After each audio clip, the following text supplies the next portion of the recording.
way better. It's this light. Cool. I can turn on this one. Just no comparison. Cool. Oh, that's too bright. Ooh, there's blue now. Cool, this is cool. A bit more. Yep. Use another word. Gonna use another word. Even though my grade increased gradually, even though my grade like kept steadily.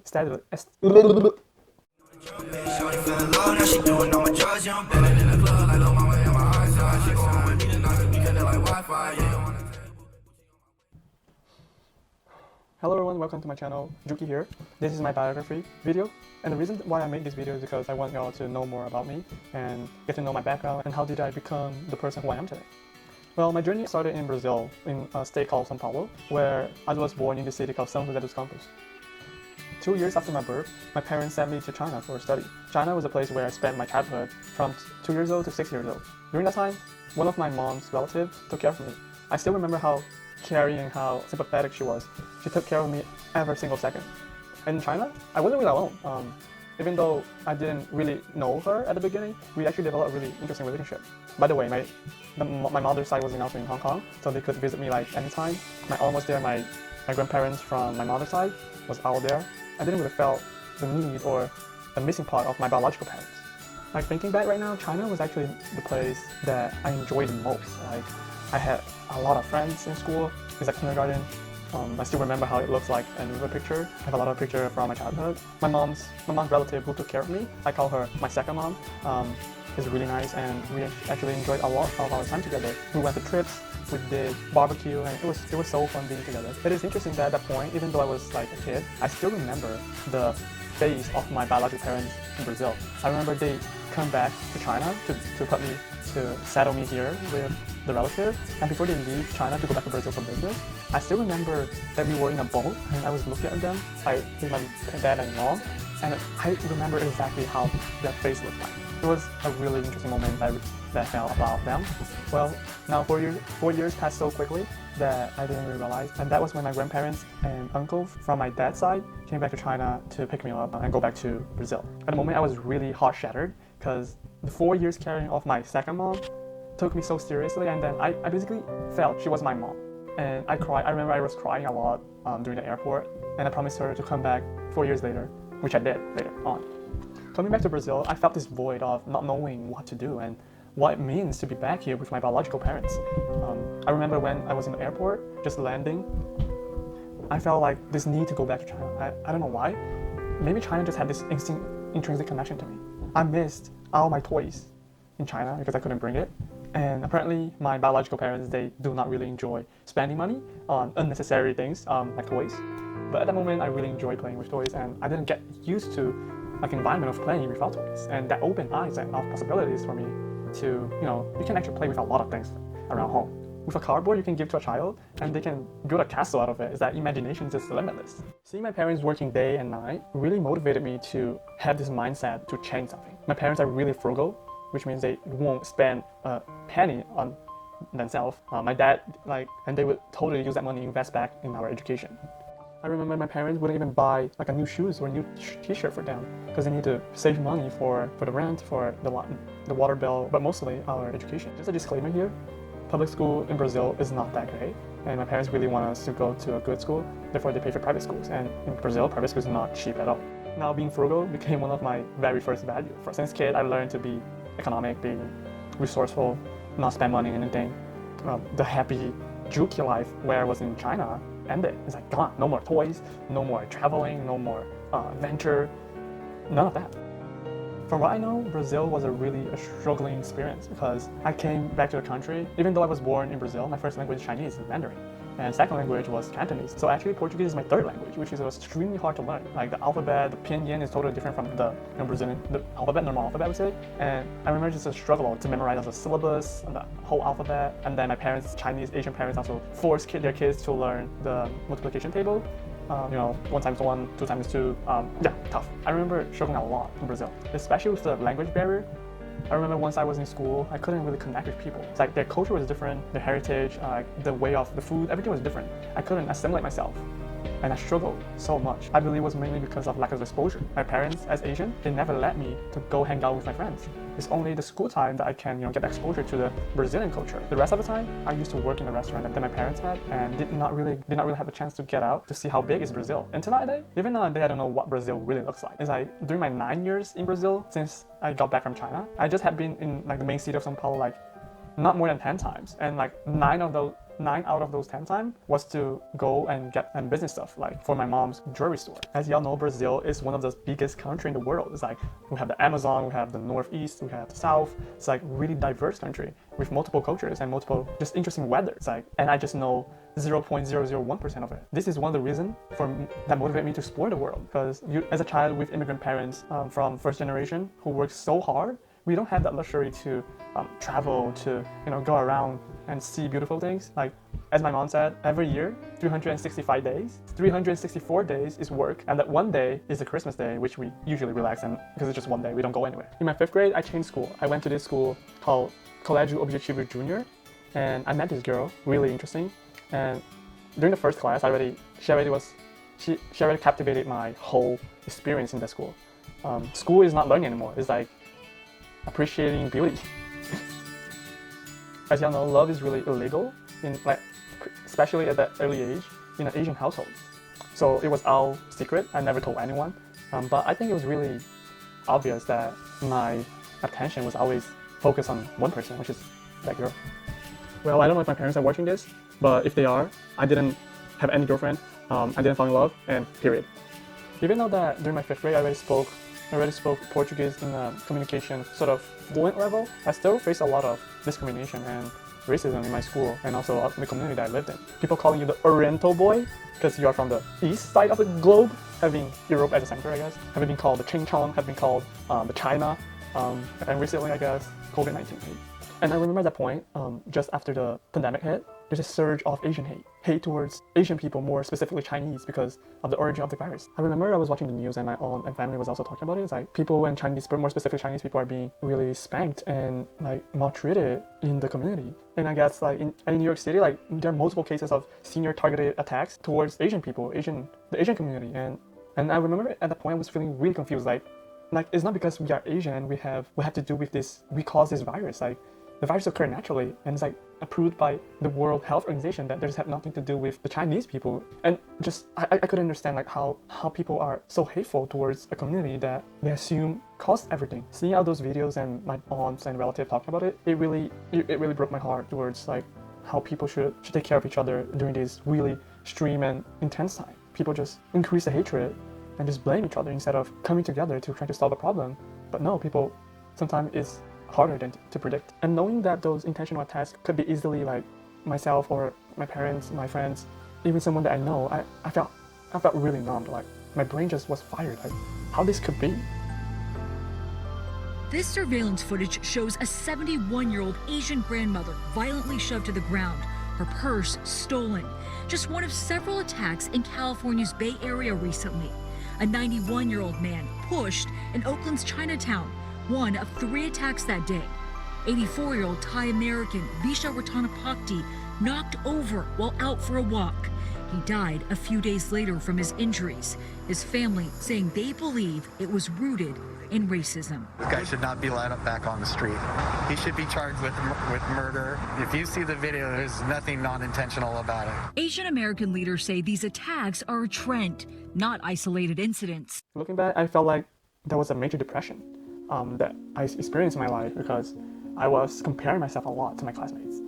So grade, like competition, and whenever I'm not happy with my grade, I would beat myself up. I would like blame myself. I would like really disappointedly tell my parents, and even not sometimes I even tell them. I would hide my grade from them. And finally, it reaches that lowest point where I still remember it was a Portuguese test, and I studied so hard, so intensive for that, and I was in the threshold of failing. Just after I got the grade, I crashed. I was crying so hardly, like alone. There was no one around me. Actually, I intentionally went to a place where nobody was there and starting like blaming myself again. And it was from that point I realized that there's no point in competing and comparing. There was this quote that I read: comparison and competition is only for failures. If you're a winner, you play your own game. You do your own stuff. You're in a different playing field. It is true. I think like that is true in the real life, in the real world, where everybody have a different like career, they work in different fields. But in school, it's really hard. Like everybody's taking the same test, and if your grade's lower, that means you are less than top person or something like that. And that really played with my mental health and how I viewed myself. My self-esteem and my confidence was extremely poor at that time, and I couldn't even speak up and stand up for myself when I get bullied. And it was at that point that I got a sense of what growth mindset means and how I should have a bias towards action and utilizing this skill in being mentally healthy and also acting towards things that actually matters. Not far from my mental recovery and the increase of my grade and back to normal everything, my parents decided to send me to the US as international students to learn English, to have more opportunity, I guess, have this chance to work, to study abroad, especially in the US, is an unbelievable opportunity for anyone. And I still remember I was in the middle of my 9th grade year, and came to me and I told the whole class about the news. Surprisingly, everybody was really caring and they really missed my presence. And they even made a party for the start of my new career or my new adventure. Interestingly, I still remember my major motivation for me to go to the US, because going there and live alone is not an easy task. Because according to my parents, I had to go there, rent a house, and go to school and do everything by myself. Everything, literally. Cooking, washing dishes, everything, like washing clothes. And the major motivation for me was to get a phone and a computer. Because since my birth, I was forbidden to me to have a cell phone. And me and my brother didn't have access to technology and phone. And the second motivation was just to leave Brazil. I feel like at that point, Brazil has nothing new anymore, because I didn't know that we could travel, right? Like, it was the new standard for me to stay where you are and just hustle until something changes. And this is a great opportunity, it's a great change, like moving from Brazil to the US, completely new language and new culture at stake. My first impression of landing in the US was freedom, completely freedom and independence. Like, coming to the US means that I'm completely free from parents.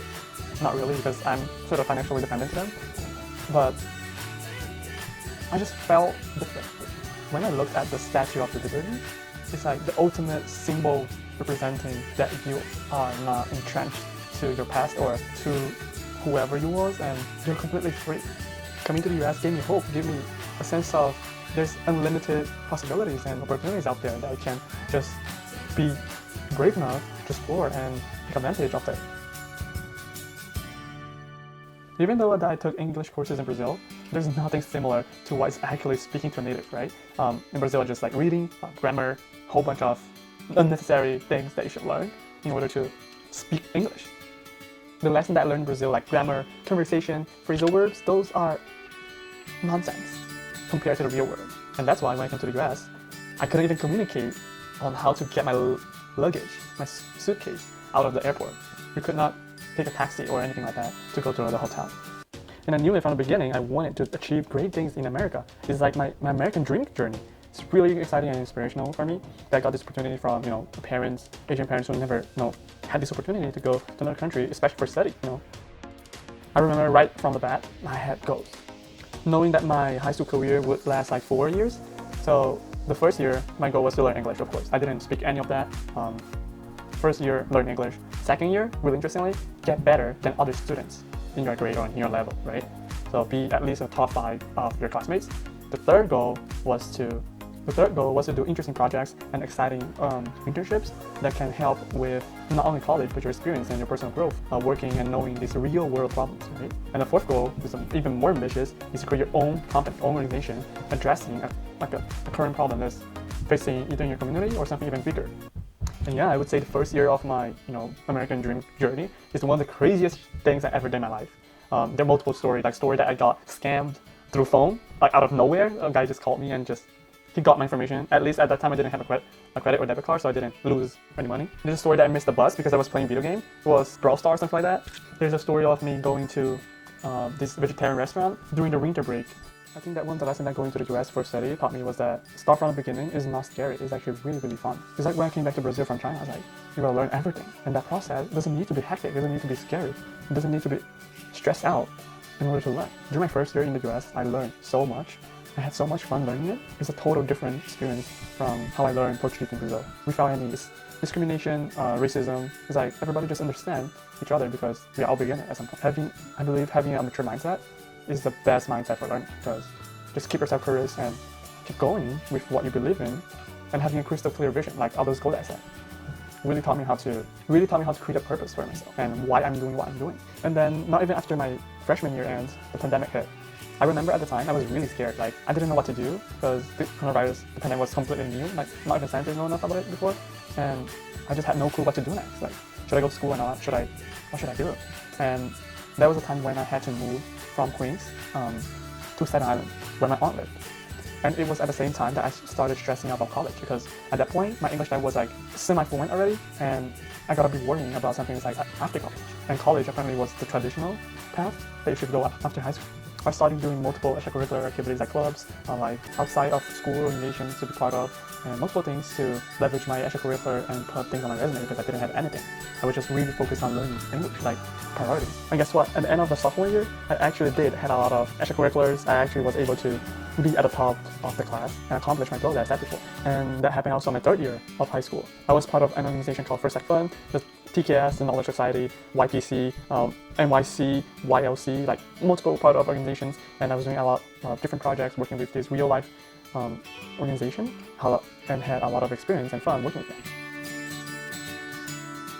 I guess one of the most interesting lessons that I learned from these 4 years in American high school is that having a crystal clear vision for your future self is really important, because if you don't know where to put the effort and time in, it's really hard to achieve anything meaningful and feel that feeling of fulfillment in your life. The second thing I would say is to have that bias towards action. Just if you have an idea, just go try and do it. Do some research. Watch some YouTube video of people that have done before and just sort of replicate it.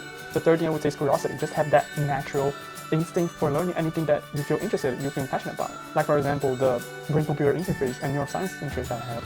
Because I'm just obsessed with one of the most mysterious organ in your body, which is the brain, and technology. Like, what if we combine these two and make something totally insane and utilize this technology for good?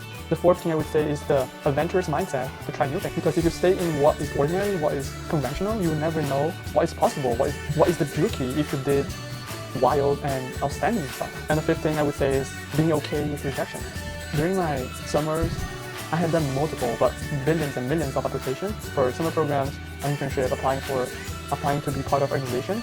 That rejection is just another event of the day. Just accept it. Don't let rejection let you down, but let it be some kind of motivation to pursue another opportunity. Most people say that they wish they could learn these skills and lessons before, but I would say I learned it in a pretty steady and young age pace. I would say I learned a lot through these years, and I'm willing to share with everyone. Even when you feel low, you can still go. Even when you feel slow, you can still go.